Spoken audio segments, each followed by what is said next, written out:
राष्ट्रकुल देशांचे सभापती आणि पीठासीन अधिकाऱ्यांच्या बैठकीचा आजपासून नवी दिल्लीत होणार प्रारंभ।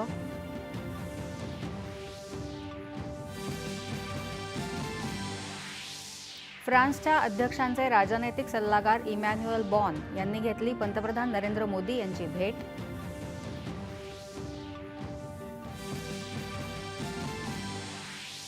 अश्विनी वैष्णव यांची व्हाईट हाऊसमध्ये ट्रम्प यांचे सहाय्यक कॅट्सिओस यांच्याशी कृत्रिम बुद्धिमत्ता शिखर परिषदेबद्दल चर्चा।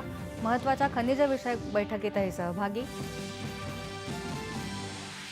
राज्यातल्या 12 जिल्हा परिषदा आणि 125 पंचायत समित्यांचा निवडणूक कार्यक्रम राज्य निवडणूक आयोगाकडून जाहीर। 5 फेब्रुवारीला मतदान, 7 फेब्रुवारीला मतमोजणी। राज्यातल्या 29 महानगरपालिकांच्या सार्वत्रिक निवडणुकांच्या प्रचार तोफा काल थंडावल्या। उद्या मतदान, 16 जानेवारीला होणार मतमोजणी।